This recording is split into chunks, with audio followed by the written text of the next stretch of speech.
ಕೊಲ್ಲಿ ರಾಷ್ಟ್ರಗಳ ನಡುವೆ ನಡೀತಾ ಇರೋ ಯುದ್ಧ ಸರ್ವನಾಶದ ಕೊನೆ ಹಂತಕ್ಕೆ ಬಂದಿದೆ. ಇರಾನ್ನ ಪರಮಾಣು ಕೇಂದ್ರಗಳನ್ನು ಟಾರ್ಗೆಟ್ ಮಾಡ್ತಿದ್ದಂತೆ ಬೆಂಕಿ ಮಳೆ ಸುರಿಸುತ್ತಿದ್ದಾರೆ. ಇತ್ತ ಭಾರತದಲ್ಲಿ ಗಂಡಾಂತರದ ಸರಮಾಲಿಯೇ ಸೃಷ್ಟಿಯಾಗ್ತಿದೆ.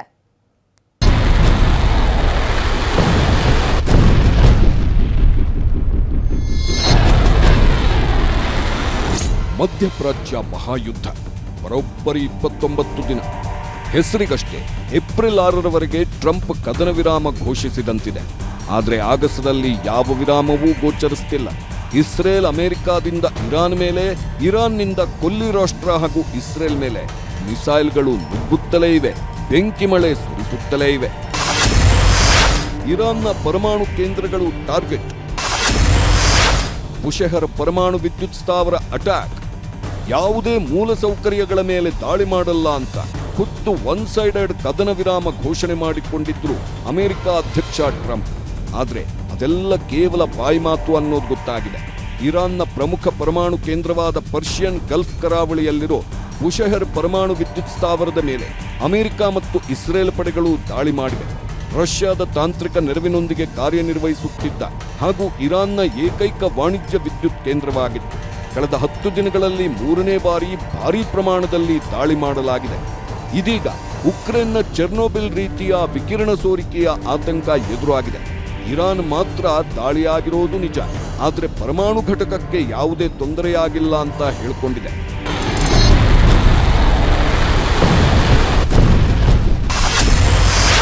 ಮೊಜ್ತಬಾ ಬದುಕಿರೋ ಬಗ್ಗೆ ಟ್ರಂಪ್ ಡೌಟ್.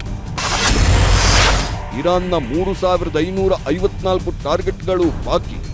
ಯುದ್ಧವನ್ನ ಇನ್ನಷ್ಟು ತೀವ್ರಗೊಳಿಸುವ ಬಗ್ಗೆ ಅಮೆರಿಕ ಅಧ್ಯಕ್ಷ ಟ್ರಂಪ್ ಎಚ್ಚರಿಕೆ ನೀಡಿದ್ದಾರೆ. ನಮಗೆ ಇನ್ನೂ 3554 ಟಾರ್ಗೆಟ್ಗಳು ಉಳಿದಿವೆ. ಎಲ್ಲ ಟಾರ್ಗೆಟ್ಗಳ ಮೇಲೆ ದಾಳಿ ಮಾಡಿಯೇ ಮಾಡ್ತೀವಿ. ಅಲ್ಲದೆ ಇರಾನ್ ನಾಯಕತ್ವವೇ ಸಂಪೂರ್ಣವಾಗಿ ನಾಶವಾಗಿದೆ. ಮೊಜ್ತಬಾ ಖಮೇನಿ ಮೃತಪಟ್ಟಿರಬಹುದು ಅಥವಾ ಗಂಭೀರ ಸ್ಥಿತಿಯಲ್ಲಿರಬಹುದು ಅಂತ ಟ್ರಂಪ್ ಅನುಮಾನ ವ್ಯಕ್ತಪಡಿಸಿದ್ದಾರೆ. ಇಸ್ರೇಲ್ ಮೇಲೆ ಇರಾನ್ ಮಾರಕ ದಾಳಿ. ಯುದ್ಧಕ್ಕೆ ಎಂಟ್ರಿಯಾದ ಯೆಮೆನ್ ಪಡೆ. ಇಸ್ರೇಲ್ ಮೇಲೆ ಬೃಹತ್ ಕ್ಷಿಪಣಿಗಳಿಂದ ಇರಾನ್ ಅಟ್ಯಾಕ್ ಮಾಡಿದೆ. ಟೆಲ್ ಅವೀವ್ ನಗರದ ಮೇಲೆ ಬೃಹತ್ ಬ್ಯಾಲಿಸ್ಟಿಕ್ ಕ್ಷಿಪಣಿಗಳಿಂದ ದಾಳಿ ಮಾಡಿದ್ದು ಹಲವರು ಮೃತಪಟ್ಟಿದ್ದು, ಇನ್ನೂ ಹಲವರಿಗೆ ಗಾಯಗಳಾಗಿದೆ. ಮತ್ತೊಂದೆಡೆ ಕೊಲ್ಲಿ ರಾಷ್ಟ್ರಗಳ ಯುದ್ಧಕ್ಕೆ ಈಗ ಯೆಮೆನ್ ಕೂಡ ಎಂಟ್ರಿಯಾಗಿದೆ. ಇರಾನ್ ಬೆಂಬಲಿಸಿ ಇಸ್ರೇಲ್ ಮೇಲೆ ಯೆಮೆನ್ನ ಹೌತಿ ಪಡೆ ಕ್ಷಿಪಣಿ ದಾಳಿ ಮಾಡಿದೆ. ಆದರೆ ಆ ಕ್ಷಿಪಣಿಗಳನ್ನ ಇಸ್ರೇಲ್ ಪಡೆಗಳು ಹೊಡೆದುರುಳಿಸಿವೆ. ಯುದ್ಧ ಶುರುವಾದಾಗಿನಿಂದ ಸುಮ್ಮನಿದ್ದ ಯೆಮೆನ್ ಈಗ ಇಸ್ರೇಲ್ ಮೇಲೆ ಮೊದಲ ದಾಳಿ ಮಾಡಿದೆ.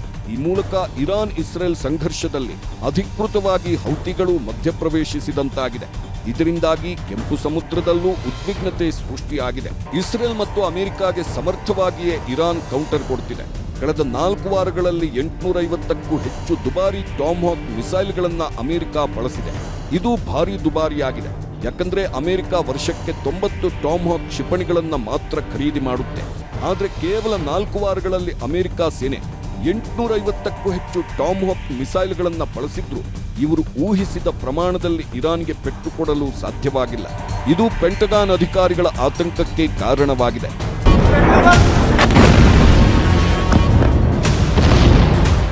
ಮತ್ತೊಂದೆಡೆ ಹರ್ಮುಜ್ ಜಲಸಂಧಿ ರಾಜಕೀಯ ತಾರಕಕ್ಕೇರಿದೆ. ಅಮೆರಿಕ ಇರಾನ್ ಮಧ್ಯೆ ಸಂಧಾನ ಮಾಡ್ತೀನಿ ಅಂತ ಹೋಗಿದ್ದ ಪಾಕಿಸ್ತಾನದ ಗೋಮುಖ ವ್ಯಾಘ್ರತನ ಬಯಲಾಗಿದೆ. ವಿಶ್ವದ ತೈಲ ಸಾಗಾಣಿಕೆಗೆ ಪ್ರಮುಖ ಜಲಮಾರ್ಗವಾಗಿರುವ ಹರ್ಮುಜ್ ಜಲಸಂಧಿಯನ್ನ ಮಿತ್ರ ರಾಷ್ಟ್ರಗಳಿಗೆ ಹೊರತಾಗಿ ಇತರರಿಗೆ ಇರಾನ್ ಬಂದ್ ಮಾಡಿತ್ತು. ಪಾಕಿಸ್ತಾನಕ್ಕೆ ವಿಶೇಷ ರಿಯಾಯಿತಿಯನ್ನ ಇರಾನ್ ನೀಡಿತ್ತು. ಇದನ್ನ ಬಳಸಿಕೊಂಡಿರೋ ಪಾಕಿಸ್ತಾನ ತಮ್ಮ ಧ್ವಜ ಹಾಕೊಂಡಿರೋ ಟ್ಯಾಂಕರ್ಗಳನ್ನ ಅಮೆರಿಕಾಗೆ ಕಳಿಸಿದೆಯಂತೆ. ಇದರಿಂದ ಪಾಕಿಸ್ತಾನದ ವಿರುದ್ಧವೂ ಇರಾನ್ ಕೆರಳಿ ನಿಂತಿದೆ. ಮಧ್ಯಪ್ರಾಚ್ಯ ಸಂಘರ್ಷ, ಭಾರತದಲ್ಲಿ ಹಾಹಾಕಾರ. LPG ಕಚ್ಚಾ ತೈಲದಲ್ಲಿ ಕೊರತೆ, ಜನರ ಆತಂಕ. ಮಧ್ಯಪ್ರಾಚ್ಯದಲ್ಲಿ ಯುದ್ಧ ಹಿನ್ನೆಲೆ ಭಾರತದ ಹಡಗುಗಳು ಪರ್ಷಿಯನ್ ಕೊಲ್ಲಿಯಲ್ಲಿ ಸಿಲುಕೊಂಡಿದೆ. ಇದು ಭಾರತದಲ್ಲಿ ಆತಂಕ ಸೃಷ್ಟಿ ಮಾಡಿದೆ. ಯುದ್ಧ ಶುರುವಾದಾಗಿನಿಂದ ಕೇವಲ 5-6 ಹಡಗುಗಳು ಮಾತ್ರ ಭಾರತಕ್ಕೆ ಬಂದಿದೆ. ಈಗ 2 ಹಡಗುಗಳಿಗೆ ಭಾರತಕ್ಕೆ ತೆರಳಲು ಇರಾನ್ ಅನುಮತಿ ನೀಡಿದೆ. ಈ ಎಲ್ಲ ಬೆಳವಣಿಗೆಗಳ ಮಧ್ಯೆಯೇ ಏಪ್ರಿಲ್ 1ರಿಂದ ಭಾರತಕ್ಕೆ ಕಚ್ಚಾ ತೈಲ ರಫ್ತು ಸ್ಥಗಿತಗೊಳಿಸಲು ರಷ್ಯಾ ನಿರ್ಧರಿಸಿದೆ. ಇದು ಭಾರತದ ಇಂಧನ ಮಾರುಕಟ್ಟೆ ಮೇಲೆ ಮತ್ತಷ್ಟು ಕರಿನೆರಳು ಬೀರುವ ಸಾಧ್ಯತೆ ಇದೆ. ಅಂತಾರಾಷ್ಟ್ರೀಯ ಒಪ್ಪಂದದ ಭಾಗವಾಗಿ ಮತ್ತು ದೇಶದ ಆಂತರಿಕ ಮಾರುಕಟ್ಟೆಯಲ್ಲಿ ತೈಲ ಬೆಲೆ ನಿಯಂತ್ರಣದಲ್ಲಿಡಲು ರಷ್ಯಾ ಉತ್ಪಾದನೆ ಕಡಿತಗೊಳಿಸುತ್ತಿದ್ದು ಇದು ಭಾರತಕ್ಕೆ ಶಾಕಿಂಗ್ ವಿಚಾರವಾಗಿದೆ. 100ರ ಗಡಿಯತ್ತ ಕೆಜಿ ಎಲ್ಪಿಜಿ ಮಾರಾಟ, ರಾಜ್ಯಾದ್ಯಂತ ಆಟೋ ಕ್ಯಾಬ್ ಚಾಲಕರ ಪರದಾಟ.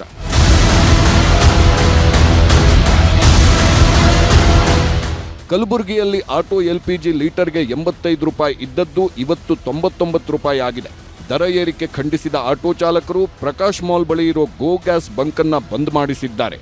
ಕೇವಲ 20 ದಿನದಲ್ಲಿ 30ರಿಂದ 40 ರೂಪಾಯಿ ಏರಿಕೆಯಾಗಿದೆ. ಹೀಗಾಗಿ ನಾವು ಆಟೋ ಓಡಿಸೋದು ಕಷ್ಟ ಅಂತ ಆಕ್ರೋಶ ವ್ಯಕ್ತಪಡಿಸಿದ್ದಾರೆ. ಅವರು ಒಂದೊಂದು ಸಾರಿ ಪಂಪಿನೇರ ಸರ್ 115 ರೂಪಾಯಿ ನಿಮ್ಗೆ ಫೋನ್ ಮಾಡೋಕೆ ಇದಾದ್ರೆ ಇಮಿಡಿಯೇಟ್ಲಿ ನಾವು ಅಲ್ಲಿದೆ ಟ್ಯಾಂಕರ್ ತರಿಸ್ತೀವಿ, ನೀವು ಹೈಕತ್ತೀರಿಲ್ಲ ಅಂತ ನಮ್ಮ ಕಸ್ಟಮರ್ಗೆ ಫೋನ್ ಮಾಡೋಕ್ಕೆ ಹೇಳ್ತಿದ್ದಾರೆ ಸರ್. ಹಿಂಗಾದ್ರೆ ಬದುಕು ಹೆಂಗೆ ಮಾಡೋದು ಸರ್? ಬೆಂಗಳೂರಿನ ಶೇಷಾದ್ರಿಪುರಂ ರಸ್ತೆಯ ಟೋಟಲ್ ಗ್ಯಾಸ್, ಗೋ ಗ್ಯಾಸ್, ಸೂಪರ್ ಗ್ಯಾಸ್ ಬಂಕ್ಗಳು ಬಂದ್ ಆಗಿದೆ. ಹೀಗಾಗಿ ಆಟೋ ಕ್ಯಾಬ್ ಚಾಲಕರು ಸಂಕಷ್ಟಕ್ಕೆ ಸಿಲುಕಿದ್ದಾರೆ. ಧಾರವಾಡದಲ್ಲಿರುವ 5 ಎಲ್ಪಿಜಿ ಬಂಕ್ಗಳ ಪೈಕಿ 4 ಬಂಕ್ಗಳು ಬಂದ್ ಆಗಿದೆ. ಎಲ್ಪಿಜಿ ಸಿಗುವ ಒಂದೇ ಒಂದು ಬಂಕ್ನಲ್ಲಿ ಆಟೋಗಳು ಸಾಲುಗಟ್ಟಿ ನಿಂತಿದ್ದು. ಆಟೋ ಗ್ಯಾಸ್ ಕೊರತೆ ನೆಪದಲ್ಲಿ ದರ ಹೆಚ್ಚಳಕ್ಕೆ ಉತ್ತರ ಕರ್ನಾಟಕ ಆಟೋ ರಿಕ್ಷಾ ಚಾಲಕರ ಸಂಘ ತೀವ್ರ ಅಸಮಾಧಾನ ಹೊರಹಾಕಿದೆ. ಹುಬ್ಬಳ್ಳಿ ನಗರದ ವಿವಿಧ ಎಲ್ಪಿಜಿ ಗ್ಯಾಸ್ ಬಂಕ್ಗಳಿಗೆ ಭೇಟಿ ನೀಡಿ ಸಂಘದ ಮುಖಂಡರು ತರಾಟೆಗೆ ತೆಗೆದುಕೊಂಡರು.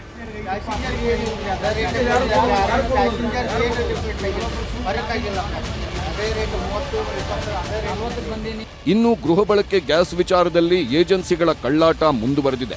ಕಮರ್ಷಿಯಲ್ ಗ್ಯಾಸ್ ವಿತರಣೆಯಲ್ಲೂ ವ್ಯತ್ಯಯ ಮುಂದುವರೆದಿದೆ. ಈ ಮಧ್ಯೆ ಕೆಲ ಹೋಟೆಲ್ ಸಿಬ್ಬಂದಿ ಸೌದೆ ಒಲೆಯಲ್ಲಿ ಅಡುಗೆ ಮಾಡುವುದನ್ನು ರೂಢಿಸಿಕೊಳ್ಳುತ್ತಿದ್ದಾರೆ. ಅತ್ತ ಮಧ್ಯಪ್ರಾಚ್ಯದ ಯುದ್ಧದ ಪರಿಸ್ಥಿತಿ ದಿನೇ ದಿನೇ ಹೊಸ ಸ್ವರೂಪ ಪಡೆದುಕೊಳ್ಳುತ್ತಿದ್ದು ಮುಂದೆ ಅದ್ಯಾವ ಮಟ್ಟಕ್ಕೆ ಹೋಗುತ್ತೋ ಕಾದು ನೋಡಬೇಕು. Bureau report, news 18. ನಕಲಿ ವೈದ್ಯನೊಬ್ಬನ ಎಡವಟ್ಟಿಗೆ ಬಂಗಾರದಂತ ಹೆಣ್ಮಗಳು ಜೀವ ಬಿಟ್ಟಿದ್ದಾಳೆ. ಜ್ವರ ಅಂತ ಬಂದವಳಿಗೆ ಅದೇನ್ ಇಂಜೆಕ್ಷನ್ ಕೊಟ್ನೋ ಏನೋ ಇದ್ದಕ್ಕಿದ್ದಂತೆ ಉಸಿರು ನಿಲ್ಲಿಸಿದ್ದಾಳೆ.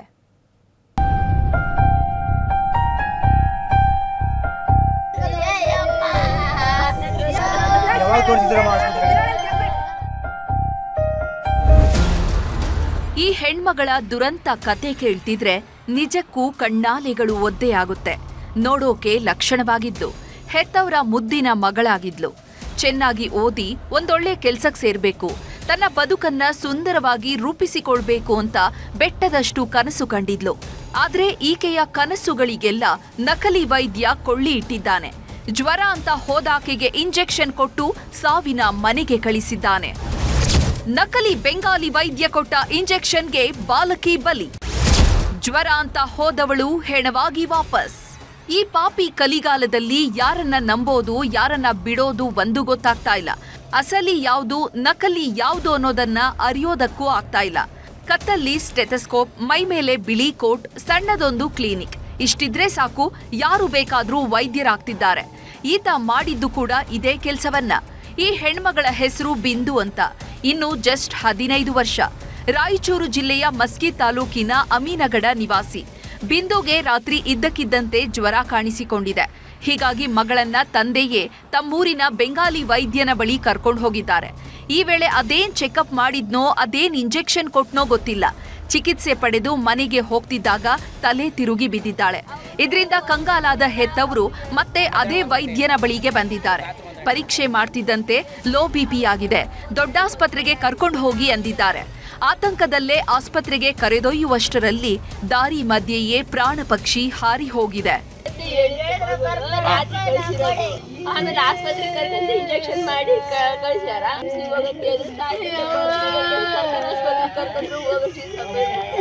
ಮೊನ್ನೆ ನೈಟು ಆರಾಮಿದ್ದಿಲ್ಲ ಹುಡುಗಿ, ಹೊಟ್ಟೆ ನೋವು ಮೈಕೆ ನೋವು ಅಂದ್ಲು. ನಮ್ಮ ಮದಕ್ಕೆ ಹಾಸ್ಪಿಟ್ಲಿಗೆ ಕರ್ಕೊಂಡೋಗಿಲ್ಲ, ಅಲ್ಲಿ ಊರಾಗೆ ಕರ್ಕೊಂಡೋಗಿ ಅಲ್ಲಿ ನಮ್ಮೂರ ಡಾಕ್ಟ್ರು ಇಂಜೆಕ್ಷನ್ ಮಾಡ್ಯಾನೆ. ಅದು ಯಾವ್ದು ಮಾಡ್ಯಾನ ಅವ್ರಿಗೆ ಗೊತ್ತು. ಸಣ್ಣದೊಂದು ಕ್ಲಿನಿಕ್ ಇಟ್ಕೊಂಡಿದ್ದ ಈ ಬೆಂಗಾಲಿ ವೈದ್ಯ ಕಡಿಮೆ ದರದಲ್ಲಿ ಚಿಕಿತ್ಸೆ ಕೊಡ್ತೀನಿ ಅಂತ ಕಳ್ಳಾಟ ಆಡ್ತಿದ್ದ.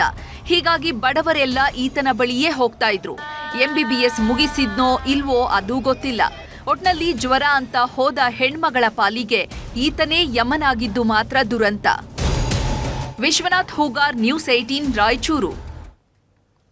ದಾವಣಗೆರೆಯಲ್ಲಿ ಬಂಡಾಯ ತಣ್ಣಗಾಗ್ತಿದ್ದಂತೆ ಗೆಲುವಿನ ರಣತಂತ್ರ ಶುರುವಾಗಿದೆ. ಪೈಲ್ವಾನ್ ಮನೆಯಲ್ಲಿ ಸಭೆ ನಡೀತಾ ಇರೋ ಹೊತ್ತಲ್ಲೇ ಪ್ರದೀಪ್ ಈಶ್ವರ್ ಹಂಗಾಮ ಜೋರಾಗಿತ್ತು. ಅತ್ತ ಬಾಗಲಕೋಟೆಯಲ್ಲೂ ಮತಬೇಟೆಯ ರಣತಂತ್ರ ಶುರು ಮಾಡಿದ್ದಾರೆ.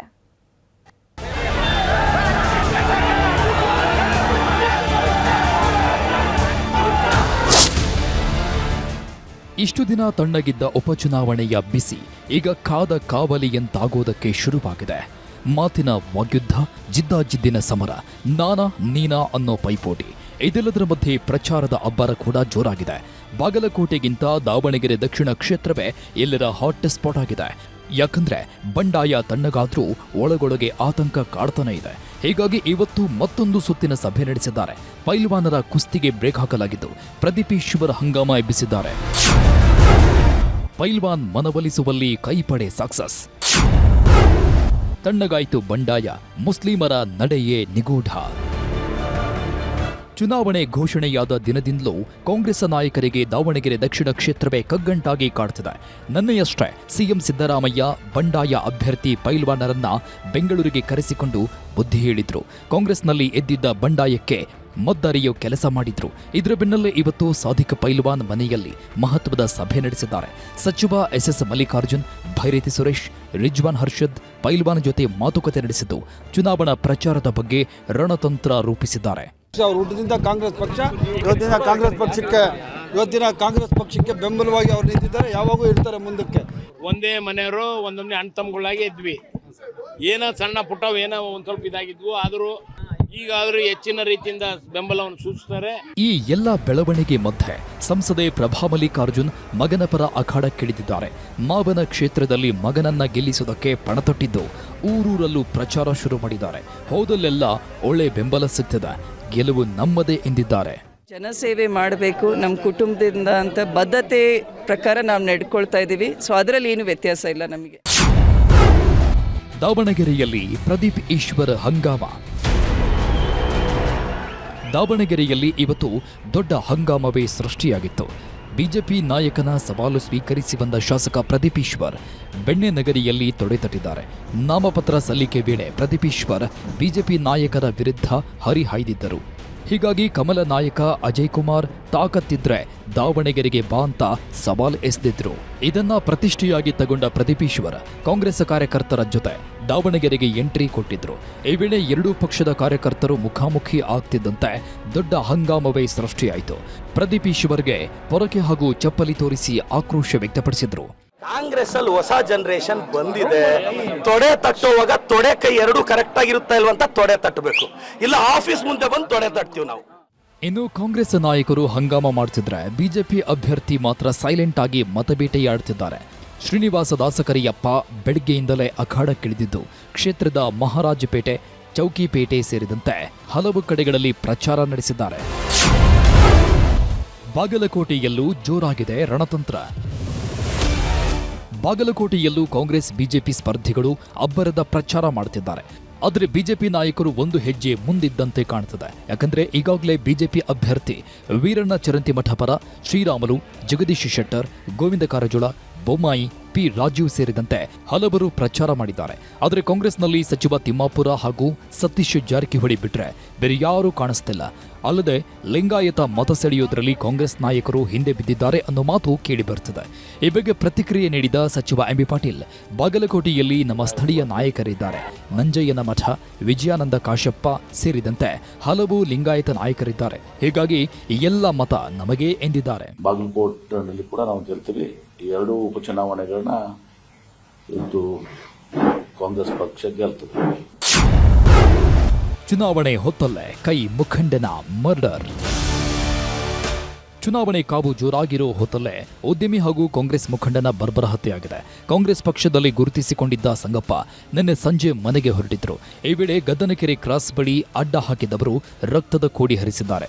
ಜಮೀನು ಜಿದ್ದಿಗೆ ಕೊಲೆಯಾಗಿರೋ ಅನುಮಾನ ಕಾಡ್ತಿದ್ದು ಪೊಲೀಸರು ಎಲ್ಲ ಆಂಗಲ್ನಲ್ಲೂ ತನಿಖೆ ನಡೆಸುತ್ತಿದ್ದಾರೆ.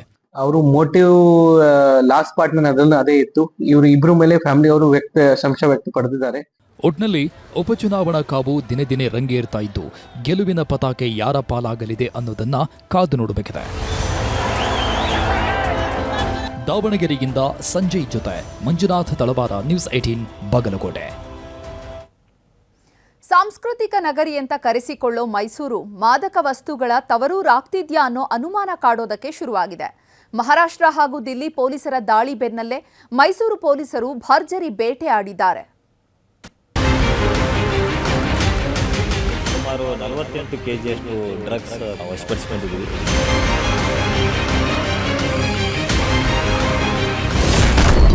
ಮಾದಕ ವಸ್ತುಗಳ ಸ್ವರ್ಗ ಆಗ್ತಿದ್ಯಾ ಮೈಸೂರು? 12 ಕೋಟಿ ಮೌಲ್ಯದ ಡ್ರಗ್ಸ್ ಪ್ಯಾಕ್ ಮಾಡ್ತಿದ್ದವರು ಅಂದ್ರೆ ಮೈಸೂರು ಅಂದ್ರೆ ಅರಮನೆ ನಗರಿ, ಮೈಸೂರು ಅಂದ್ರೆ ಸಾಂಸ್ಕೃತಿಕ ನಗರಿ. ಹೀಗಾಗಿನೇ ಏನೋ ಮೈಸೂರನ್ನ ಇಷ್ಟಪಡದವರೇ ಇಲ್ಲ. ಮೈಸೂರಿನ ಗಲ್ಲಿ ಗಲ್ಲಿಯಲ್ಲೂ ಅದೆಷ್ಟೋ ಜನರ ಫೇವರೇಟ್ ಇದೆ. ಇಂಥ ಜಾಗವೇ ಈಗ ಮಾದಕ ವಸ್ತುಗಳ ತವರೂರಾಗ್ತಿದ್ಯಾ ಅನ್ನೋ ಅನುಮಾನ ಹುಟ್ಟು ಹಾಕಿದೆ. ಯಾಕಂದ್ರೆ ಮೇಲಿಂದ ಮೇಲೆ ಕೋಟಿ ಕೋಟಿ ಬೆಲೆಯ ಡ್ರಗ್ಸ್ಗಳನ್ನ ಪೊಲೀಸರು ಸೀಸ್ ಮಾಡ್ತಿದ್ದಾರೆ. 2 ತಿಂಗಳ ಹಿಂದೆಯಷ್ಟೇ ದಿಲ್ಲಿಯ ಎನ್ಸಿಬಿ ಪೊಲೀಸರು ಭರ್ಜರಿ ಬೇಟೆಯಾಡಿದ್ರು. ಇದರ ಬೆನ್ನಲ್ಲೇ ಈಗ ಮೈಸೂರು ಪೊಲೀಸರು ಕೂಡ ಡ್ರಗ್ಸ್ ದಂಧೆಕೋರರ ಹುಟ್ಟಡಗಿಸಿದ್ದಾರೆ.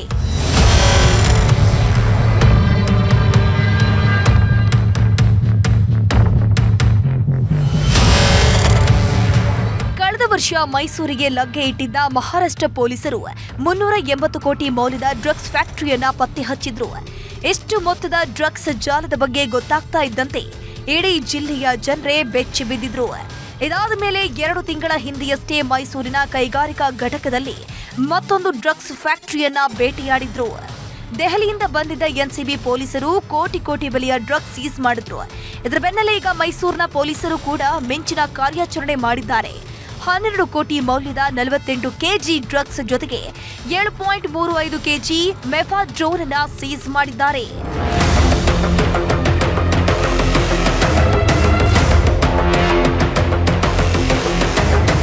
ಹುಣಸೂರು ತಾಲೂಕಿನ ರತ್ನಪುರಿ ದಾಸನಪುರ ಮಧ್ಯೆ ತೋಟದ ಮನೆಯೊಂದಿದೆ. ಇದೇ ತೋಟದ ಮನೆಯಲ್ಲೇ ಭಾರೀ ಪ್ರಮಾಣದ ಸಿಂಥೆಟಿಕ್ಸ್ ಡ್ರಗ್ಸ್ ಪ್ಯಾಕೆಟ್ ರೆಡಿ ಮಾಡ್ತಿದ್ರು. ಹುಣಸೂರು ನಗರದ ಇರ್ಫಾನ್ ಎಂಬಾತನೇ ಮುಂದೆ ನಿಂತ್ಕೊಂಡು ಈ ದಂಧೆ ನಡೆಸುತ್ತಿದ್ದ. ಖಚಿತ ಮಾಹಿತಿ ಕಲೆ ಹಾಕಿದ ಪೊಲೀಸರು ಭರ್ಜರಿಯಾಗಿ ಬೇಟೆಯಾಡಿದ್ದಾರೆ. ಯಾವಾಗ ಪೊಲೀಸರು ಬಂದರೋ ಆರೋಪಿಗಳೆಲ್ಲ ಎಸ್ಕೇಪ್ ಆಗುವುದಕ್ಕೆ ನೋಡಿದ್ದಾರೆ. ಆದರೆ ಮಿಂಚಿನ ಕಾರ್ಯಾಚರಣೆ ನಡೆಸಿದ ಖಾಕಿ ಪಡೆ 10 ಕಿಲೋಮೀಟರ್ ದೂರ ಚೇಸಿಂಗ್ ಮಾಡಿ ಆರೋಪಿಗಳನ್ನು ಬಂಧಿಸಿದ್ದಾರೆ.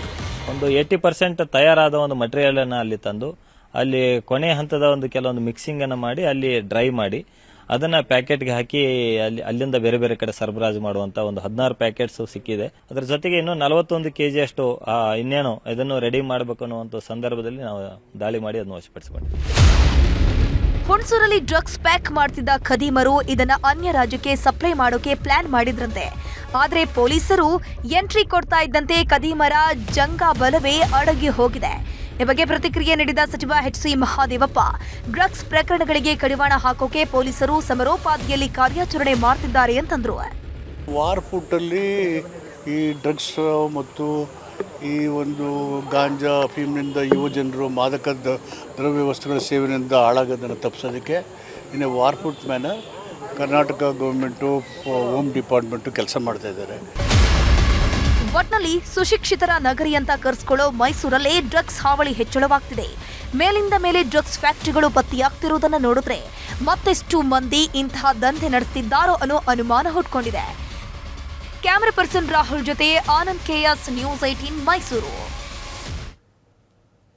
ಆ ಊರಲ್ಲಿ ಸುಸರ್ಜಿತವಾದ ಸಮುದಾಯ ಆರೋಗ್ಯ ಕೇಂದ್ರ ಇದೆ, ಆದರೆ ವೈದ್ಯರೇ ಇಲ್ಲ.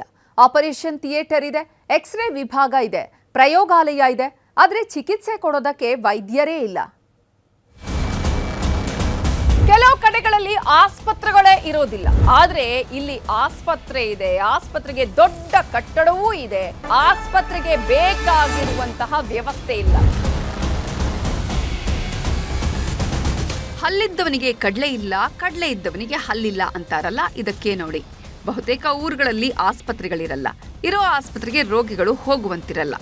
ಯಾವಾಗ ಕಟ್ಟಡ ನೆಲ ಕಚ್ಚುತ್ತೋ ಗೊತ್ತಾಗಲ್ಲ. ಮಳೆ ಬಂದ್ರೆ ಸೋಡ್ತಿರ್ತವೆ, ಬೇಸಿಗೆಯಲ್ಲಿ ಕೊಂಪೆಯಂತಾಗಿರ್ತವೆ. ಆದ್ರೆ ಈ ಕನ್ನೂರು ಗ್ರಾಮದಲ್ಲಿ ಸುಸಜ್ಜಿತವಾದ ಆಸ್ಪತ್ರೆ ಕಟ್ಟಡ ಏನೋ ಇದೆ, ಆದ್ರೆ ವೈದ್ಯರೇ ಇಲ್ಲ. ಕೋಟಿ ಕೋಟಿ ವೆಚ್ಚದಲ್ಲಿ ಆಸ್ಪತ್ರೆ ನಿರ್ಮಿಸಿದ್ರೂ ಜನರಿಗೆ ಚಿಕಿತ್ಸೆ ನೀಡೋದಕ್ಕೆ ವೈದ್ಯರೇ ಇಲ್ಲದಂತಾಗಿದೆ. ಹೀಗಾಗಿ ನೊಂದವರ ಧ್ವನಿಯಾದ ನಿಮ್ಮ ನ್ಯೂಸ್ 18 ಕನ್ನಡ ನಮ್ಮೂರಲ್ಲಿ ನ್ಯೂಸ್ 18 ಅನ್ನೋ ವಿಶೇಷ ಕಾರ್ಯಕ್ರಮದ ಮೂಲಕ ಅಧಿಕಾರಿಗಳನ್ನ ಬಡಿದೆಬ್ಬಿಸೋ ಕೆಲಸ ಮಾಡ್ತಿದೆ. ಹೈಟೆಕ್ ಆಸ್ಪತ್ರೆ ಇದೆ, ಆದರೆ ವೈದ್ಯರೇ ಇಲ್ಲ. ಇಲ್ಲಿನ ರೋಗಿಗಳ ಸ್ಥಿತಿ ದೇವರಿಗೆ ಪ್ರೀತಿ. ಇದು ವಿಜಯಪುರ ತಾಲೂಕಿನ ಕನ್ನೂರು ಗ್ರಾಮದಲ್ಲಿ ಪ್ರಾಥಮಿಕ ಆರೋಗ್ಯ ಕೇಂದ್ರ. ಸುತ್ತಮುತ್ತಲಿನ ಊರಿನವರಿಗೆ ಅನುಕೂಲ ಆಗಲಿ ಅಂತ ಈ ಆಸ್ಪತ್ರೆ ನಿರ್ಮಿಸಿದ್ದಾರೆ. ಆದರೆ ಯಾರೊಬ್ಬರಿಗೂ ಸಹಾಯ ಮಾತ್ರ ಆಗ್ತಿಲ್ಲ. ಈ ಆಸ್ಪತ್ರೆಯನ್ನೇ ನಂಬಿಕೊಂಡು ಸುಮಾರು 18,000ಕ್ಕೂ ಹೆಚ್ಚು ಮಂದಿ ಇದ್ದಾರೆ. ಆದ್ರೆ ಇಲ್ಲಿ ಹೊರ ರೋಗಿಗಳಿಗೆ ಮಾತ್ರ ಚಿಕಿತ್ಸೆ ನೀಡಲಾಗ್ತಿದೆ. ಯಾಕಂದ್ರೆ ಇಷ್ಟು ದೊಡ್ಡ ಆಸ್ಪತ್ರೆಗೆ ಇರೋದು ಇಬ್ಬರೇ ವೈದ್ಯರು. ಹೆರಿಗೆ ಹಾಗೂ ತುರ್ತು ಚಿಕಿತ್ಸೆಗೆ ಬಂದ್ರೆ ಸರಿಯಾದ ಟ್ರೀಟ್ಮೆಂಟ್ ಸಿಗ್ತಿಲ್ಲ. ಹೀಗಾಗಿ ದಾರಿ ಕಾಣದೆ ವಿಜಯಪುರದ ಕಡೆ ಮುಖ ಮಾಡ್ತಿದ್ದಾರೆ. ಯಾವುದೇ ರೀತಿಯಾದಂಥ ಸೌಲಭ್ಯಗಳಿಲ್ಲ. ಎಲ್ಲ ರೂಮ್ಗಳಿದ್ದಾವೆ, ಹೆರಿಗೆ ಇದು ಇದೆ, ಆಮೇಲೆ ಎಕ್ಸ್ರೇ ಇದೆ. ಅಲ್ಲಿ ಯಾವುದೇ ರೀತಿಯಾದಂಥ ಕೆಲಸ ಕಾರ್ಯಗಳು ನಡೀತಾ ಇಲ್ಲ, ಮಷಿನ್ಗಳಿಲ್ಲ. ಈ ರೀತಿಯಾದಂಥ ಇಲ್ಲಿ ಅವ್ಯವಸ್ಥೆ ಆಗಿದೆ. ಇದರಿಂದ ಇಲ್ಲಿ ಬರುವಂಥ ರೋಗಿಗಳು ತುಂಬ ಸಾಕಷ್ಟು ಕಷ್ಟಪಡ್ತಾ ಇದ್ದಾರೆ. ಇಲ್ಲಿ ಬರುವ ರೋಗಿಗಳೇ ತುಂಬ ಬಡವರಿದ್ದರು ಬರ್ತಾರೆ. ಆ ಬಡವರಿಗೆ ಒಂದು ಒಳ್ಳೆಯ ಸೌಲಭ್ಯ ಕೊಡಲಿಲ್ಲ ಅಂದರೆ ನಾವು ಇಲ್ಲಿ ಈ ಇಷ್ಟು ದೊಡ್ಡ ಕಟ್ಟಡ ಕಟ್ಟಿ ಏನು ಉಪಯೋಗ? ಸಮುದಾಯ ಆರೋಗ್ಯ ಕೇಂದ್ರದಲ್ಲಿ ಬರೋಬ್ಬರಿ 102 ಬೆಡ್ಗಳ ವ್ಯವಸ್ಥೆ ಮಾಡಿದ್ದಾರೆ. ಆಪರೇಷನ್ ಥಿಯೇಟರ್ ಇದೆ, ಎಕ್ಸ್ರೇ ವಿಭಾಗ ಇದೆ, ಪ್ರಯೋಗಾಲಯ, ಔಷಧಿಯ ಉಗ್ರಾಣ, ದಂತ ವೈದ್ಯಕೀಯ ವಿಭಾಗ, ಮಹಿಳೆಯರು ಹಾಗೂ ಪುರುಷರ ವಾರ್ಡ್, ಚುಚ್ಚುಮದ್ದು ವಿಭಾಗ, ಹೆರಿಗೆ ಹಾಗೂ ಪ್ರಸೂತಿ ವಿಭಾಗ ಸೇರಿದಂತೆ ಬೇಕಾದ ಎಲ್ಲಾ ವಿಭಾಗವೂ ಇದೆ. ಆದರೆ ವೈದ್ಯರು ಮಾತ್ರ ಇಲ್ಲ. ಹೀಗಾಗಿ ಎಲ್ಲಾ ವಿಭಾಗಗಳಿಗೂ ಬೀಗ ಜಡಿದಿದ್ದಾರೆ. ದುರಂತ ಅಂದ್ರೆ ರಕ್ತ ತಪಾಸಣೆ ಮಾಡೋದಕ್ಕೆ ಸಿಬ್ಬಂದಿ ಇದ್ರೂ ಸರಿಯಾದ ಮಷಿನ್ ಇಲ್ಲ. ಯಾಕಂದ್ರೆ ಯಾವ ಸಲಕರಣೆಗಳನ್ನು ಸರಿಯಾಗಿ ಉಪಯೋಗ ಮಾಡದೇ ಇರೋದ್ರಿಂದ ಎಲ್ಲವೂ ತುಕ್ಕು ಹಿಡಿದು ಹೋಗಿವೆ. ಹೈಟೆಕ್ ದವಾಖಾನೆ ಕಟ್ಟಾರ ಕರೆ, ಇಲ್ಲಿ ಸರಿಯಾದ ಡಾಕ್ಟರ್ಸ್ ಇಲ್ಲ, ಸರಿಯಾದ ಒಂದು ಔಷಧಿಗಳದ್ದು ಇದು ಇಲ್ಲ. ಇಲ್ಲಿ ಎಕ್ಸ್ರೇ ಅದ ಮತ್ತು ಆಪ್ರೇಷನ್ ಥಿಯೇಟ್ರ್ ಅದ. ಪ್ರತಿಯೊಂದು ಸಲಕರಣೆ ಇದ್ರೂ ಕೂಡ ಅವು ಡಸ್ಟ್ಬಿನ್ ಬಿದ್ದಂಗೆ ಅವು ಉಪಯೋಗಕ್ಕೆ ಬರ್ತಾ ಇಲ್ಲ. ಸೇವೆನೇ ಇಲ್ಲಾಂದ್ರೆ ಏನು ಮಾಡೋದು? ಜಿಲ್ಲಾಡಳಿತ ಏನು ಮಾಡ್ತಾ ಇದ್ದಾರೆ, ಆರೋಗ್ಯ ಸಚಿವರು ಏನು ಮಾಡ್ತಾ ಇದ್ದಾರೆ? ನಾವು ಎಷ್ಟೋ THO DHO ಅಧಿಕಾರಿಗಳಿಗೆ ಎಷ್ಟೋ ಸಲ ನಾವು ಲೆಟರ್ ಕೊಟ್ಟರು ಕೂಡ ರೆಸ್ಪಾನ್ಸೇ ಮಾಡಿಲ್ಲ. ಆಸ್ಪತ್ರೆ ಇದ್ರೂ ಇಲ್ಲಿನ ಜನರಿಗೆ ಚಿಕಿತ್ಸೆ ಸಿಕ್ಕಿಲ್ಲ. ಹೀಗಾಗಿ ಇನ್ನಾದರೂ ಸಂಬಂಧಪಟ್ಟವರು ಈ ಕಡೆ ಕಣ್ಣಾಡಿಸಬೇಕಿದೆ. ಈ ಮೂಲಕ ಬಡವರ ಹಿತ ಕಾಯೋ ಕೆಲಸ ಮಾಡಬೇಕಾಗಿದೆ. ಗುರುರಾಜ್, ನ್ಯೂಸ್ 18 ವಿಜಯಪುರ.